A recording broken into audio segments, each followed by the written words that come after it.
Yesus, di mana Allah senantiasa dalam setiap waktu, setiap ruang, Dia bisa bersama-sama dengan kita. Kristus yang saya imani saat ini hadir di tengah gereja ini. Dia jugalah bersamaan pada waktu yang sama. Dia ada juga di kampung halaman kita. Dia ada juga di gereja-gereja lain yang memuji dan memuliakan nama Tuhan. Kristus yang tidak terikat ruang dan waktu. Itulah Kristus setelah kebangkitan itu. Itu yang menyebabkan para murid tidak bisa melihat dengan kasat mata. Itulah yang menyebabkan para murid tidak bisa mengetahui secara pasti di manakah Dia. Tetapi Kristus tahu di mana para muridnya dan bagaimana kehidupan para muridnya, karena di dalam rohnya Kristus hadir bersama-sama dengan murid-muridnya. Sarupa dia Manginang, kamera CCTV kan, kalau kamera CCTV kan ditempel kan, kita nggak tahu siapa yang mengawasi kita kan. Tapi orang yang mengawasi itu hanya duduk melihat apa yang terjadi, buka kamera sana, dibuka kamera sana, tengok, oh itu ada. Kita bisa ketahuan. Kemarin waktu demo ya, mahasiswa itu kan ada si Ade atau si Dede itu yang kena hajar. Ternyata kan yang memukul itu bisa ketahuan kan, padahal tidak ada kamera CCTV. Yang mungkin di situ hanya wartawan itu aja yang memutu-mutu, disorot itu wartawan itu, kemudian masuk televisi, dicek, dilihat, ketahuan, diciduk. Sedangkan teknologi manusia bisa mengawasi karyawan, penjahat 24 jam. Berapa banyak pun itu bisa diawasi. Kristus dalam wujud yang baru tadi, di dalam kekekalan dalam roh itu, Dia bisa hadir bersama-sama dengan kita. Secara person, Dia ada menjadi milik pribadi kita. Secara komunitas, kita adalah anak-anak Allah di dalamnya.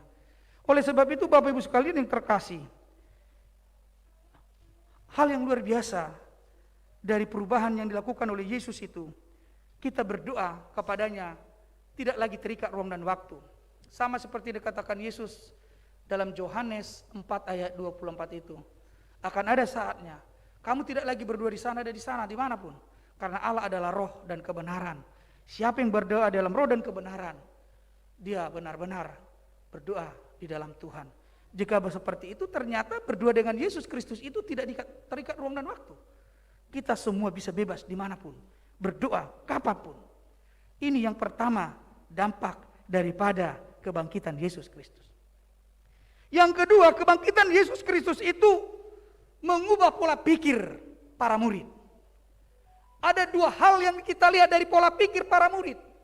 Yang selama ini kematian itu merupakan sesuatu yang menakutkan, sehingga mereka harus mengurung diri dalam sebuah rumah karena ketakutan, apalagi Yesus itu mati karena disalibkan, mereka bersembunyi.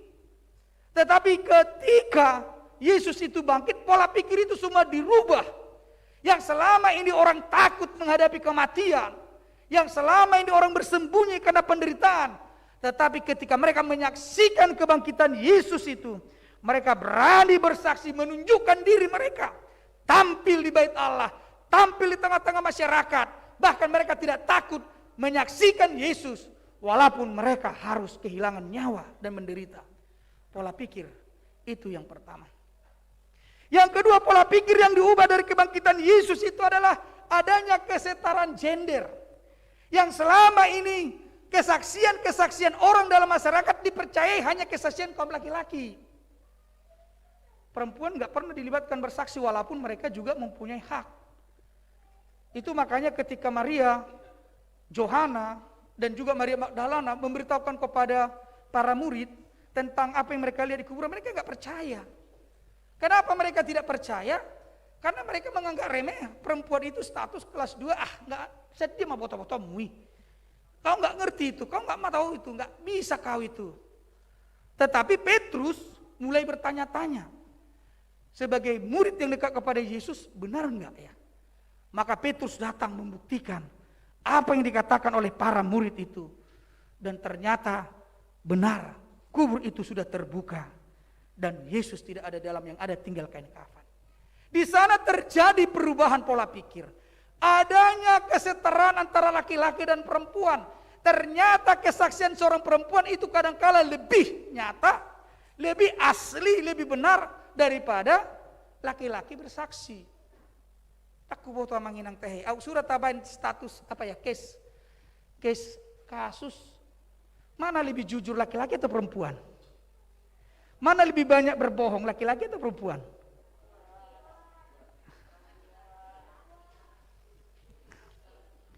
Mana yang lebih sering menggombal laki-laki atau perempuan?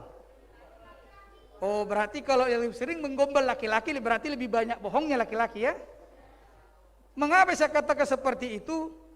Selalu laki-laki mau memuji istrinya karena ada maunya. Kalau nggak ada maunya jarang memuji. Berarti itu menunjukkan laki-laki suka berbohong. Ya. Jadi kalau kita lihat dari sana ternyata kebangkitan Yesus itu mengubah pola pikir kesetaraan gender. Sama-sama di hadapan Tuhan. Sama-sama mendapat ruang di dalam kemuliaan Tuhan. Oleh karena sama, jangan jadikan perempuan itu objek. Kekerasan, manipulasi, jangan. Tetapi persoalannya, wanita juga harus sadar. Kalau sudah sama posisi, udah gendernya sudah setara, jangan lagi mau berkuasa di atas suami. Ayo lu dosoni, mau lu siat ulu siat botoh hado tahe, ala berjuang mat tanah, lomo na manuru, lo pajo pari dia kujo, semirjo sepatu kujo, karena suaminya baik, cuci juga bitajo satel, dia mencuci. Kadang kala seperti itu, bahkan banyak juga perempuan dia pacaran sama laki-laki yang dicintainya, tapi menikah dengan laki-laki yang mencintainya. Baru tapi dahulu mana? Dia pacaran dengan laki-laki yang dicintainya, tapi menikah dengan laki-laki yang mencintainya. Jadi kalau laki-laki yang mencintainya, dia bisa menguasai suka-sukanya. Nah, itu dah. Lomo-lomona do menuru amat tai tusan. Makanya sering terjadi gesekan-gesekan dalam rumah tangga. Padahal kesetaraan gender yang dikatakan oleh Yesus di sini dalam kebangkitannya adalah persamaan hak, tanggung jawab juga. Memberitakan Injil, memberikan kebahagiaan, memberikan sukacita, harus ada menerima dan memberi. Jangan hanya memberi, tidak pernah menerima. Jangan hanya menerima, tidak pernah memberi. Antara laki-laki dan perempuan harus ada keseimbangan. Inilah pola pikir itu. Pola pikir yang diubah yang pertama adalah tentang kematian, menjadi suatu kekuatan, menjadi pintu gerbang menuju kemuliaan, dan pola pikir adanya kesetaraan gender. Pola pikir yang diubah. Dan yang ketiga, kebangkitan Yesus yang dikisahkan oleh Lukas di sini menyatakan kepada kita bahwa kita tidak berakhir di dalam kematian. Dan melohot kita di tanomani. Jadi moladong jol majiarah, unang be dia dungi be kuburani, unang be ditangi si be namati. Ino ngaruh hamisa pangarat tuamu. Hera nama ngulu may mana mabigi ho. Baru unang buat kamu lapet hasolaman na hena jolo. Omma alang inong da. Unang buat kamu kopi lo kamu dohot sigaret daw. Da ngarong lapatan di. Alaniaha. Alana ibana nungas ngonang berak dot Tuhan. Dia sudah senang bersama Tuhan. Mengapa kita harus menambah persoalan hidup kita? Oleh sebab itu jangan lagi ke sana orientasi kita, tapi lihatlah orientasi dalam kehidupan kekal. Ropi autuson dang nalahu mangedungi be, bukan hanya untuk menangisi lagi, tapi saya hanya mengingat persaudaraan hubungan kita selama ini, karena kita akan bertemu kelak di kehidupan abadi bersama dengan Tuhan. Unang besuda binang, amang. Janganlah kiranya energi kita habis lagi disedot oleh orang yang sudah meninggal. Mula halak batak madokon ditait ador namate, ador namangulu. Itu teh amang Huta Barat, itu teh. Itu ada namanya tumbuhan. Janganlah tumbuhan yang sudah mati menarik tumbuhan yang hidup, membebani kita. Kalau sudah meninggal, meninggal. Kenapa kita dibebani orang yang meninggal lagi? Aliadong go jolma dibebani, jolma na meninggal. Dan alana mati bana, alana utangnya tinggal hon.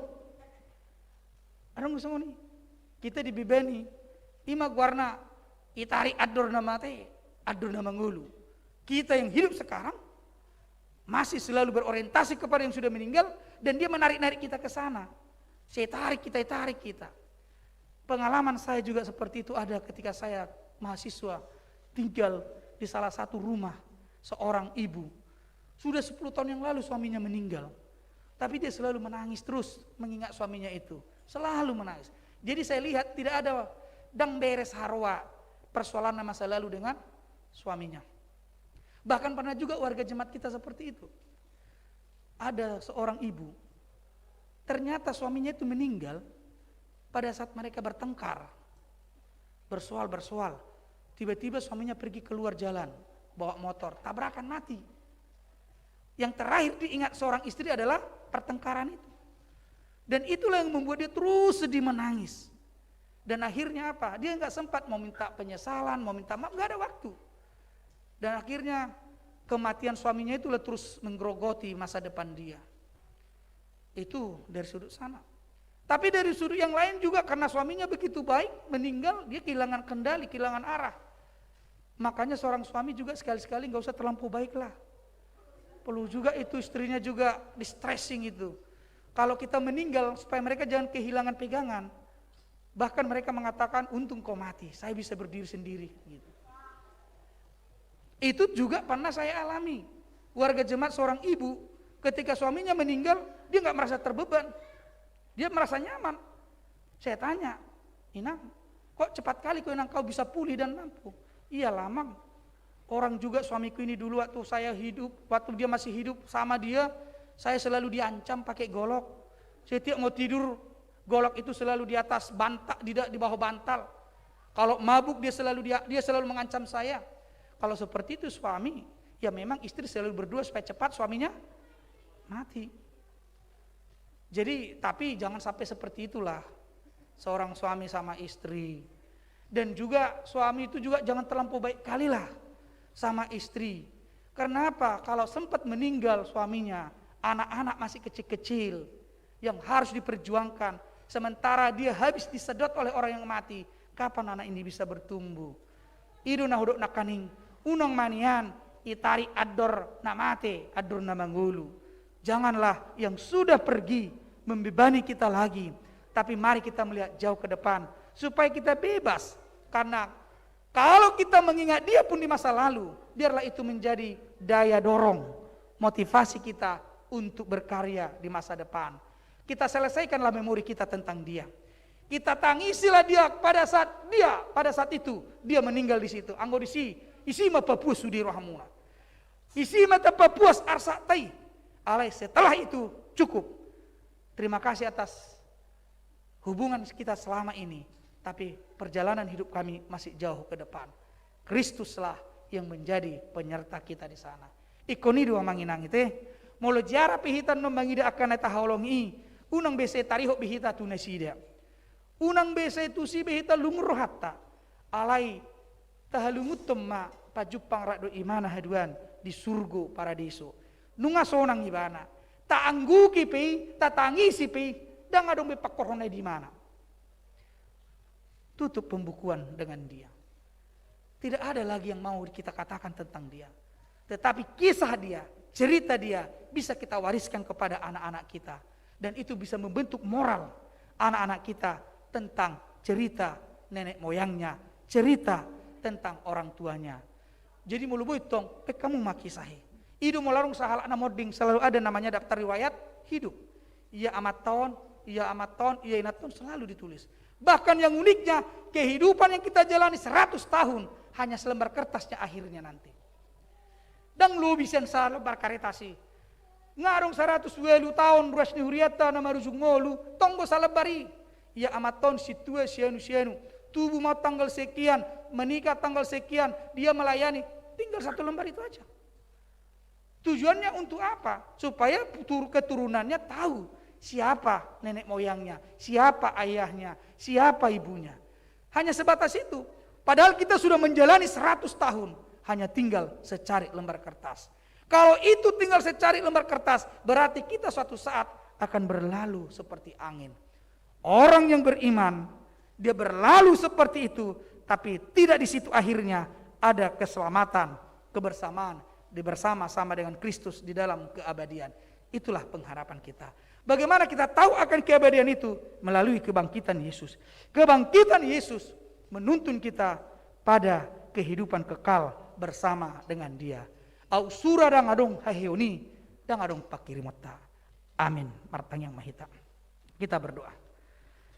Terima kasih Tuhan, Engkau mengingatkan kami di dalam kebangkitan Yesus Kristus. Kami mengimani kebangkitan itu bukan karena fakta atau bukti-bukti sejarah seperti batu yang digulingkan, mayat yang tidak ditemukan, kain kafan yang tinggal. Tetapi kami percaya akan kebangkitan Yesus Kristus, sebagaimana Yesus Kristus menyaksikan bahwa anak manusia akan diserahkan, dia akan mati disalibkan, tetapi pada hari yang ketiga dia akan bangkit. Itulah yang menjadi keyakinan kami. Pada saat dia bersama-sama kami sebagai manusia di dunia ini, dia telah mengatakan dan menyaksikan tentang keberadaannya dalam proses kematian dan kebangkitan itu. Kami yakin Tuhan, bahwa Tuhan yang kami imani Yesus itu adalah Tuhan yang hidup. Tuhan yang tidak dapat dikalahkan oleh maut dan kematian. Dan kami adalah buah dari kehidupan itu. Kami mampu bersaksi, bersekutu dan melayani. Karena Kristus benar-benar bangkit untuk kami. Di dalam kebangkitan itu Tuhan, Engkau mengajarkan kepada kami untuk tidak takut menghadapi maut dan kematian. Selama ini maut dan kematian adalah menjadi ketakutan bagi kami. Tetapi dalam Kristus, kematian itu menjadi jalan menuju kehidupan kekal bersama dengan Engkau. Biarlah keyakinan kami, pengharapan kami akan kehidupan kekal itu menjadi semangat, kekuatan bagi kami menjalani hari-hari kami. Kebangkitan-Mu juga Tuhan mengajarkan kepada kami adanya persamaan hak dan tanggung jawab antara laki-laki dan perempuan. Yang mungkin selama ini masyarakat menganggap bahwa perempuan itu menjadi kelas warga negara kelas 2. Tetapi di dalam kebangkitan Engkau menyatakan bahwa setiap orang berharga di hadapan-Mu, tanpa membedakan jenis kelamin, tanpa membedakan status ekonomi dan profesi, semua satu di dalam Tuhan. Kami yakin dan percaya laki-laki dan perempuan adalah wujud nyata dari karya cipta Tuhan yang maha besar. Dan di sana Engkau turut menyatakan kemuliaan-Mu melalui laki-laki dan perempuan itu. Berkati semua Tuhan warga jemaat-Mu ini, tuntunlah mereka supaya tetap bersuka cita memuji dan memuliakan nama Tuhan. Dan Engkau juga Tuhan mengingatkan melalui kebangkitan itu, pengharapan kami bukan di dunia ini. Tempat tinggal kami bukan di dunia ini. Tapi kami sedang menantikan kehidupan yang kekal di dalam kemuliaan Allah, dalam sorga yang telah Engkau janjikan itu. Biarlah Tuhan, ketika kami melayani, bersaksi, bersekutu, bekerja di dunia ini, adalah persiapan kami menunggu kedatangan-Mu untuk menyambut kami, menjemput kami, memasuki kehidupan kekal bersama dengan Engkau di dalam kemuliaan-Mu. Berkati semua warga jemaat Tuhan di dalam perayaan Paskah yang pertama ini.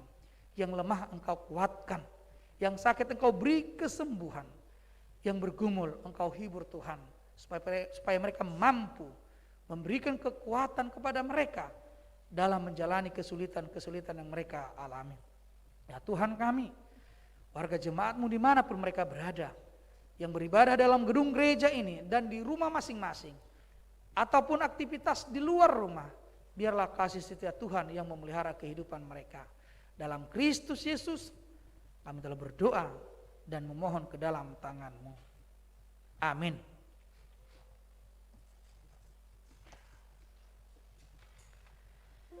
Kita bernyanyi dari buku Injil HKBP nomor 96 ayat 1 dan ayat yang ketiga.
3 kita sambil bangkit berdiri.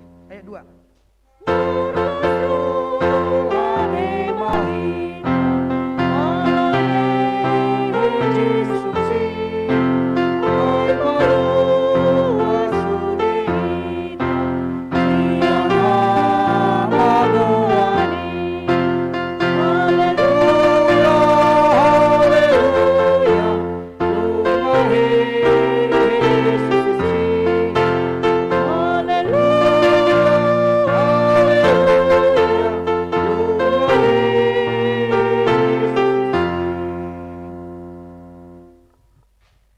Marilah kita berdoa untuk menyerahkan persembahan kita kepada Tuhan. Ya Allah Bapa kami yang di surga, kami mengaku bahwa Tuhan adalah sumber dari segala karunia yang melimpah dalam kehidupan kami masing-masing. Sebagian daripada karunia itu kami serahkan kembali sebagai persembahan kepada Tuhan. Terimalah dan berkatilah persembahan umat-Mu ini, agar dapat kami pergunakan untuk pekerjaan dan pelayanan kerjaan Tuhan di dunia ini. Bukalah hati kami untuk mengenal betapa banyak berkat dan karunia yang kami peroleh dari Tuhan, supaya kami senantiasa bersyukur kepadamu. Di dalam nama Yesus Kristus Tuhan kami. Amin.